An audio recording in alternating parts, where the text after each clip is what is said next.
I'm the U.S. Intellectual Property Attaché for the Middle East, North Africa. And I know it's Wednesday morning, and what's the best topic to talk about in the morning? Intellectual property. Exciting, I know. Can everyone hear me? It's pretty good? Awesome. All right, so today we're going to talk about a few things. IP theft, airplanes falling out of the sky, trade secret theft also, but also protecting your competitive advantage, which is one thing that I love to do. So we'll talk about me first, because that's the best thing to do to start off the presentation, and we'll talk about you after that.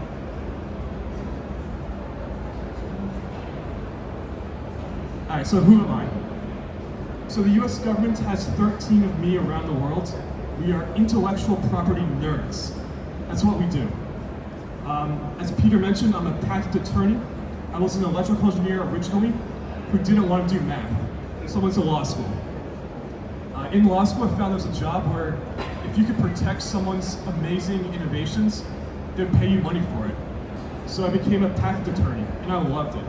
I love taking things apart, I love learning how things work, and I love moving on to the next project. And so I was able to work with large companies, SME startups, protect their innovations. My wife then moved from Atlanta up to DC, and we joined the US government. My wife joined the State Department, she's a diplomat, but I joined the US Patent and Trademark Office, where I became a patent examiner. So therefore, I was protecting the patents that were coming into the office versus filing them. But one thing I learned as the US government is our job is to protect all innovation and all intellectual property. And so we at the US Patent and Trademark Office have an office called the Office of Policy and International Affairs, where we work to develop US policy, advise the president on what types of laws and regulations we should have in the US, but also promote overseas. And part of that is the creation of what we have the IP Attaché program. So it's putting us, the intellectual property nerds, overseas to help US companies. Because one thing we see is that a lot of the US companies doing trade overseas are in heavily IP-intensive industries. And aerospace is one of those, where a lot of things are bringing overseas, be it the Middle East, Asia, Europe, Latin America, very IP-intensive. Patents, trademarks, designs, trade secrets. And we need to make sure that you understand the risks of coming out of the US, but also the opportunities. And so that's one of the things we do. So as the IP Attaché for this region, I do three key things. One, anytime a US company wants to understand what's the landscape, we'll do a consultation with me. I'll let you know, in this country, this is how you protect your patents or your inventions. Or in this country, the court systems are okay for trade secrets, but not on copyrights. So we'll do that type of consultation. Generally, that's how I like to do it, but often it's the 3 a.m. call from a US company that says, Pete, we're seeing counterfeit products in the marketplace, come help us stop them, and then we'll do some raids a few weeks later. So that's the first thing I do. Number two, I'm the lead US diplomat in the region when it comes to working with governments on IP issues. So as I like to politely say, my favorite things to do is to politely yell at foreign governments about intellectual property. Politely, I'm a diplomat, but also I love intellectual property. So it's something I enjoy doing. And third, outreach. Some of the best ways to convince a foreign government to improve their IP is to show that their own industries are being impacted by not that great IP protections. So we do a lot of grassroots outreach, work with local inventors, startups, even artists, to demonstrate that IP is important not just for our US companies, but everybody. So that's what I do. I've been in the region 4 years. The first 2.5 years based in Kuwait, and the last 1.5 years based here in UAE, Abu Dhabi. So that's me, that's what we do. Here's where we are.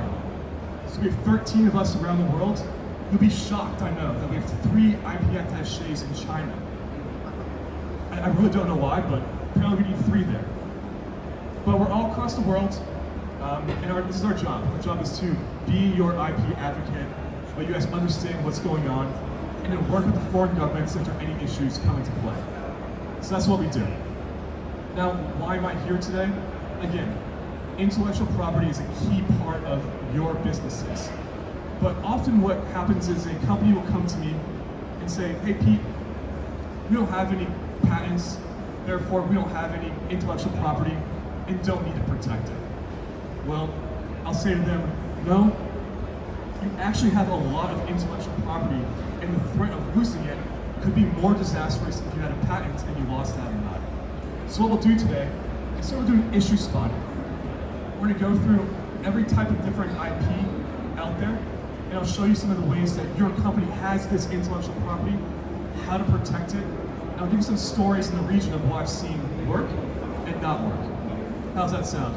Good? Awesome. Again, it's the morning, we're talking about IP. Great way to start the day. So first off, let's talk about what your industry already talks about for intellectual property. So the Aerospace Industry Association has been here for a while.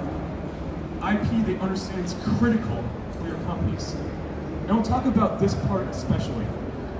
Companies are able to be based on their intellectual property to protect their competitive advantage. And when I talk about intellectual property, I'm really meaning what makes people come to your company and not someone else's. And that's your competitive advantage. Maybe it's your innovation. Maybe it's the brand quality. Maybe it's because you know how to hire the best employees also, or the best source of products. Each one of those things that makes you competitive, you need to protect it. If you lose it, they might go someplace else. So it's great already that your industry understands the importance of strong IP protections. So now we're going to talk about every single type of intellectual property and how it impacts you. So first type of intellectual property protection, patents. It's one we hear about in the news all the time, one that's probably the most talked about. Patents protect inventions, so product, method, composition of matter. This is where I grew up on, in the intellectual property part. So where some of the issues that you want to know about for your industry? Well, patents are geographic, meaning that if you have a US patent, it doesn't matter over here, or in China, or in EU. That US patent only stops people from making, using, selling, or importing that product into or in the US, not abroad. So if you're worried about someone stealing your invention overseas, you need to file for patents in those countries where you're worried about IP theft. So, but what does that look like? Sometimes when you file patents in the US, you have to disclose, is this have a sort of defense part, and the government might do a screening like we do in the US, so that's something to look about. Also, sometimes when you're doing partnerships overseas, there might be requirements to say, if, for example, you are partnering with an Emirati company and you create an invention, in that agreement there might be a requirement to file a patent in the UAE and also in the US. Things to look about in these collaborative agreements. What about who is doing the patent examination? So in the US, when you file a patent application to get patent protection, who examines it? Well, they're US government officials at the US Patent and Trademark Office. Those US government officials have a duty not to disclose the secret inventions that are filed. They're not public until they're published 18 months later. But other IP offices don't have the number of examiners that we have in the US, and often outsource their examinations to other countries. So for example, in the UAE Patent Office doesn't really do their own patent examination. They outsource that examination to the Korean Patent Office. So that means that Korean government officials are reviewing the patent applications that you are looking at. This is not unique. Other countries in the region or around the world often then sometimes send their applications, especially their tricky ones, to other offices that have a higher sort of experience examining those technologies. But it's something you should ask about. Who is looking at these inventions? Another issue in this region, especially, please, that's your question. Yeah, when they're examining these, are they examining them across an international database of patents or just that local country? Good question. So the question is, so to get a patent, it must be new. It's one of the requirements. And so yes, when they do a patent search to grant a patent, they're checking if this technology is new around the world. 20, 30 years ago, it was more of a local requirement, but nowadays, it's new globally.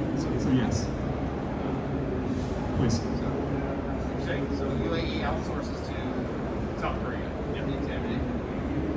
So is there any benefit of actually holding the patent already in South Korea for the assistance of the evaluation in UAE? Great question. So the question is, if you already have a patent in South Korea, is there a benefit of filing in the UAE when they're sending it also to Korea? So currently there are some what we call work sharing agreements between different IP offices. One of the most common ones is the Patent Prosecution Highway, or PPH, where if you get a allowable subject matter in one country, you can fast track that examination in another country. Currently, UAE does not have that with Korea yet, but I know that it is in discussion. The UAE just actually updated their patent law a few months ago, and these types of work sharing agreements are going to be a new critical part of that engagement. But currently, right now, no. We'll know technically, but possibly behind the scenes. Okay, so a follow-on question to that. So I see there's disruption of GCC patent office. So that rewriting of their patent law, is that why a bunch of patents are stolen? Yes.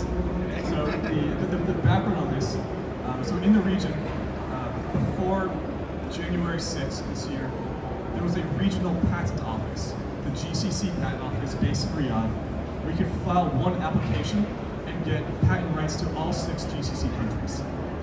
This office has been doing great for the last about 15 years or so, and all of a sudden they stopped accepting applications on January 6th of this year. Long story, but that means that that regional system is no longer available. And now that you have to go through every single country in the GCC independently to get patent protection. There's also sort of a stalled process about existing applications within that system. So when I mentioned things I love to do, politely yelling at foreign governments about IP, this is one thing I've been politely yelling about for the last 11 months at this point. We believe that we're moving towards a solution. We're hoping that the new system will be in place in April of next year, but it's still a tough situation currently, and it's forcing companies to make other decisions on how to get patents. Great question so far. It's fantastic. So, patents. And the last question, something I joke with some universities when they come to me and say, Pete, we want a patent, but there's no market for it. Sometimes a patent can be the most expensive piece of paper you own, because the patent, again, is only enforceable if the courts are going to enforce it. So while you might have a patent in, say, Yemen, will the Yemeni court go and enforce the patent?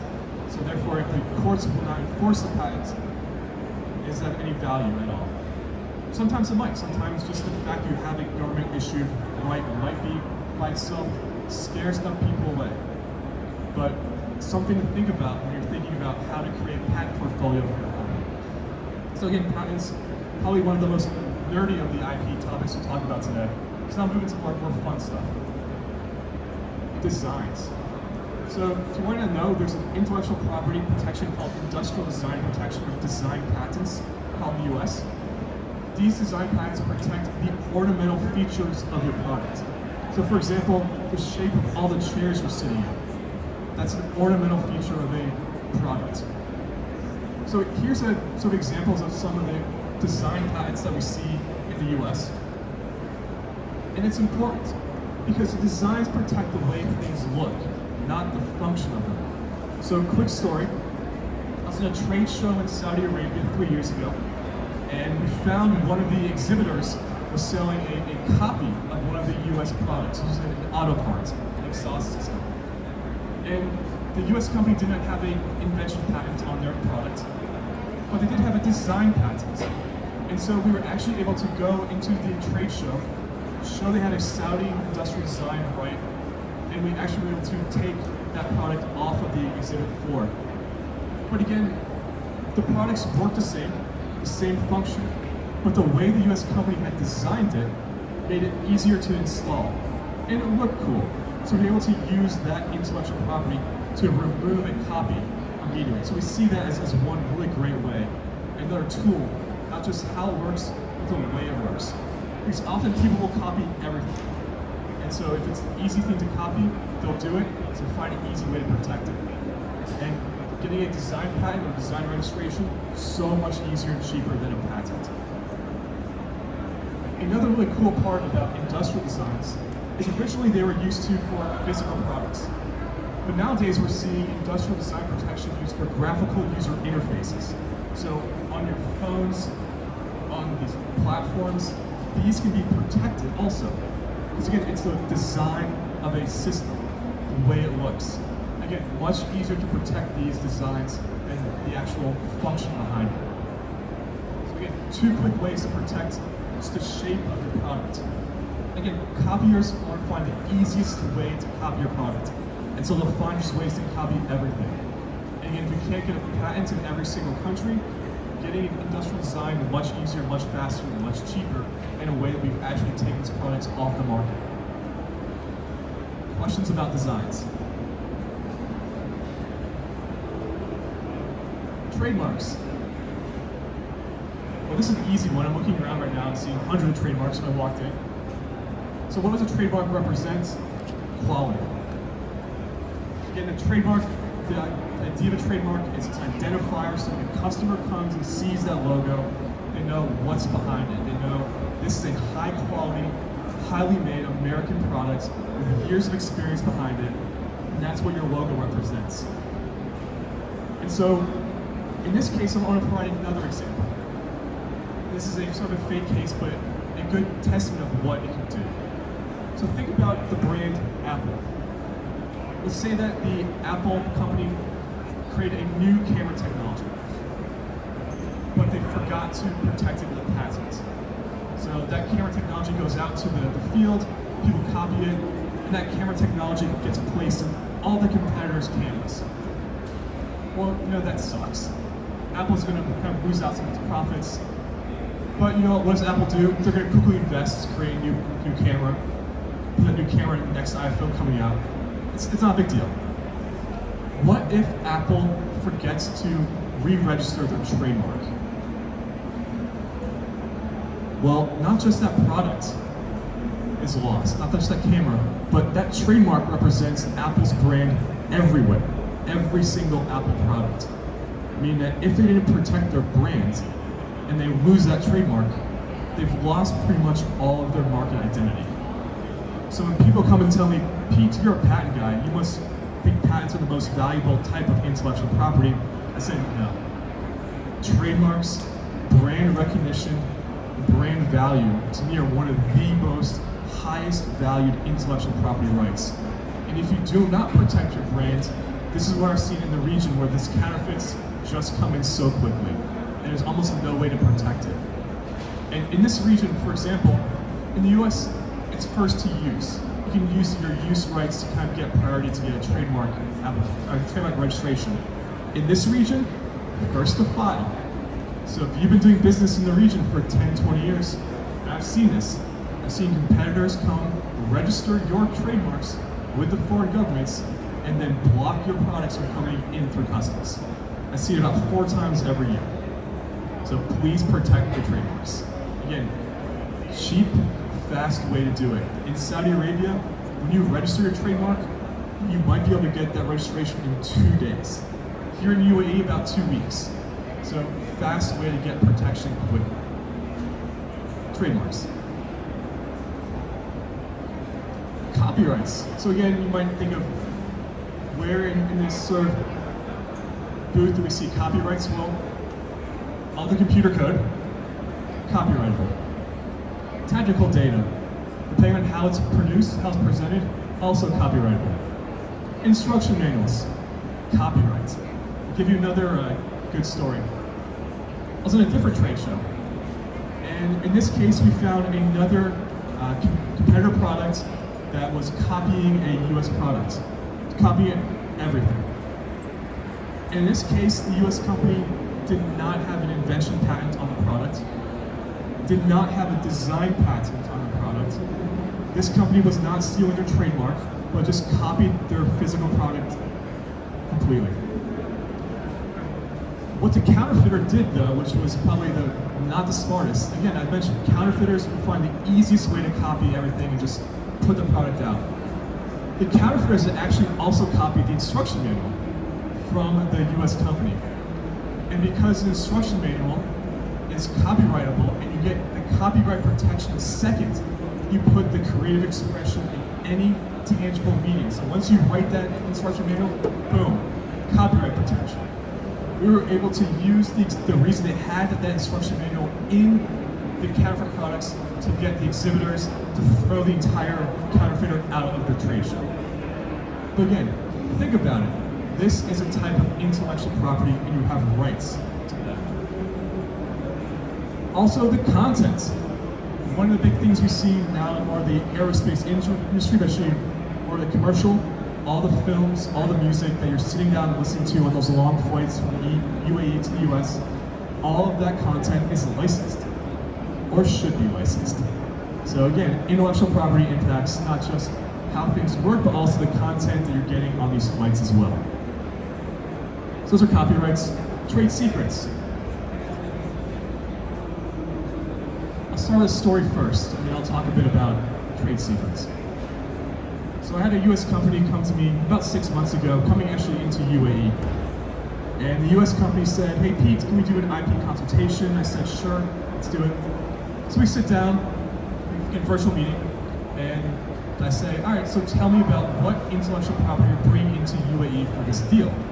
And they said, Pete, we have our brands, but we're not really worried about our brand because these products really aren't being sold like in the marketplace to consumers. I was like, okay, that's fine. So I was like, well, do you have any patents to protect how this technology works? And they're like, no, Pete, this product's been around for 40 years. I was like, okay. So it's not new. They're like, no, it's not new technology, but ours is the best product. I was like, okay. And they're like, I'm sorry, Pete, we have no intellectual property to protect. I'm like, guys, let's pause for a second. You say you've been in the market for 40 years, and you have lots of customers. Those customers keep coming back to you, and you keep growing your customer base. So what makes that happen? It's their competitive advantage. So I say, well, what's your competitive advantage? Why do people come to you? They say, well, Pete, we have the best quality products. I'm like, that's good, but why is it high quality? And they're like, well, we're not gonna tell you the exact thing we do, but when we install these products, we turn the humidity up in the factory to X amount, and we turn the temperature down to X amount, and we have to install it within 30 minutes, else the quality won't be as good. Like, that's a trade secret. That is what makes your product high quality. And it blew my mind that this was like the CEO, the head of tech, even their counsel. And we need to sit down and identify all their pieces of trade secrets and intellectual property. So one of the most common types of intellectual property here is trade secrets. Everything that makes your company competitive is a trade secret. Sometimes you can protect it with patents, sometimes you can't. I mentioned earlier on one type of trade secret, your client lists, your supplier lists. Those are trade secrets. You do not want those to fall into competitors' hands. So when it comes to this area, one thing you want to do though, as you're collaborating, you want to protect what your trade secret is versus what you're willing to share with people that you're working with, especially in R&D collaborations. Critical type to talk about. So in this region, since we are working here right now, how do you protect trade secrets? Unfortunately, this is one of the things that, again, I politely have to yell about to foreign governments to protect. So trade secret protection is generally fairly new in the Gulf region. Thankfully, again, the UAE, when they passed this new patent law a few months ago, they included updated provisions on trade secret protection. So that was a fantastic thing we've been working with them on for the last few years. But again, just because there's laws on the books that protect trade secrets, does that mean that the court systems are going to give you the right amount of value back if your trade secret is stolen or misappropriated? That's tough here. There aren't many cases in the region about what the value of your trade secrets are. It's just not. And so one thing that we are highly recommending US companies to do is when you're contracting with other companies in the region where trade secrets will be involved, make sure you have the trade secret sort of provisions, both what is a trade secret, what is a trade secret violation, and what are the remedies if a trade secret is stolen in the contract itself. Because judges in this region will not come up with that information for you. If it's in the contract, at least a judge knows where to go and how to do it. So that's one thing I'd recommend for any US company in business in the region. Again, I mentioned this, what remedies are available. In the US, it's a difficult process to figure out what's the value to lose a trade secret. In this region, it's much more difficult. What's the value of losing that sort of any type of information or data? Maybe something, you have 30 different types of trade secrets that make your product competitive. If you lose one, is that judge going to find the right value? Generally not. Again, why you put these into the contract before worrying about this issue. And then finally, again, your job is to be here trying to sell your product, make new markets. So at some point you are going to have to take a risk. You are going to have to risk, if you partner with this enterprise, will that trade secret be stolen or misappropriated or unfortunately transferred somewhere else? In the US, I think we're a bit more secure in who we're dealing with. But I think in this trade show alone, I mean, the Chinese are here, the Russians are here, others are here. These are tougher competitors who are more willing to go about and obtain US companies' trade secrets, which I'll mention later on. But one of the things we are seeing, though, from US companies is which trade secrets you are willing to bring and willing to talk about in the region. Another story. I was at a trade show, again, I'll list some trade shows, because I come here and use those good stories. It's a trade show about 2.5 years ago, right before COVID, and this US company comes to me, say the defense company, and they sit down and say, Pete, we're about to go meet with the government, and we want to sell our product to them. But we're worried that this technology is protected by trade secrets. So can you tell us about the trade secrets sort of environments in these countries? I was like, well, it's not good. We're like, okay, well, we have 4 versions of our product. We have 2 versions that have been out for a long time. And we're not too worried about those 2 versions. But we have these brand new versions. This is the cream of the crop. This is what is driving our new business. This is what is allowing our business to expand, grow jobs in the US. Would you be worried if we disclosed these 2 trade secrets and these top new versions overseas? I was very honest with them, like, yes. If this is going to be the basis of your company, it's hard to risk that best in the newest technology. But if the government you're partnering with is happy with versions 1, version 2, I think the risk is okay. So for you, it's going to be a business decision. Which technologies, which trade secrets are you willing to risk doing business overseas? Which ones are you not, in order to protect your competitive advantage, protect your employees back at home? Questions about trade secrets? Again, probably one of the most important parts of your intellectual property portfolio to be protected. State-sponsored espionage. Again, I'm a patent attorney, I'm a patent nerd. A few times I get to talk about fun stuff. Again, being in the US, there are some threats to your technology. Again, being overseas and being in areas where we've seen examples of the Chinese government going after and looking to steal not just intellectual property, but intellectual property from aviation companies, from the aerospace industry. Again, this is in the US. Think about all the protections we have in the US. Think about the police in the US. Think about the investigators. And think about being overseas. Again, members of the Chinese government targeting aerospace to steal your intellectual property. These are real threats in the US, and that they're bigger threats overseas. So please do be careful about your trade secrets.